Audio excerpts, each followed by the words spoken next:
Мен Адамжан Бақтияр Бақытжанұлы, Астана опера және балет театрының жетекші балет солисімін.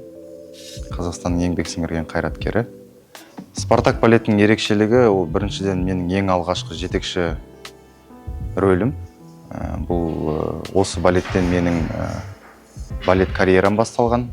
Осы балетпен мен үлкен балетке осындай қадам басқан балеттердің біріншісі, енді бірі деп айтпай ақ қояйын, ең алғашқы осындай балетпен бастадым. Осы үлкен рөлдерді ойнадым. Спартактың рөлін ойнаймын, рөлін билеймін. Сондықтан бұл рөл өте терең рөл. Бұл Спартак тұлғасы енді тарихқа үңілетін болсақ, үлкен тұлға болған.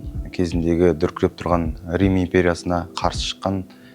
Бұл мен үшін жаныма жақын, себебі мен өз басым еркіндікті жақсы білемін, жақсы көремін. Тәуелсіз мемлекетте туылғандықтан, әрине оның құл болған кезін, немесе тәуелді болған кезін түсіне алмаймын толықтан. Бірақ дегенмен де осы рөлдің арқасында соны өз бойымнан өткізуге тырысамын. Енді әлі күнге дейін 10 жыл болды билеп келе жатырмыз.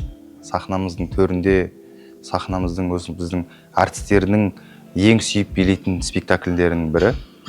Сондықтан бұл спектакльдің қойылуы енді бір 2 ай біз толықтай дайындық жүргіздік. Бірақ бұл спектакльдің қойылуы одан да бұрын басталған болатын. Құрметті Астана тұрғындары мен қонақтары, сіздерді осындай керемет Астана опера және балет театрына шақырамын. Біздің әр қойылымымыз әлемдік хореографияның шыңы, әлемдік хореографиядағы ең бетіне шыққан қаймағы біздің сахнамызда қойылады. Сондықтан қош келдіңіздер.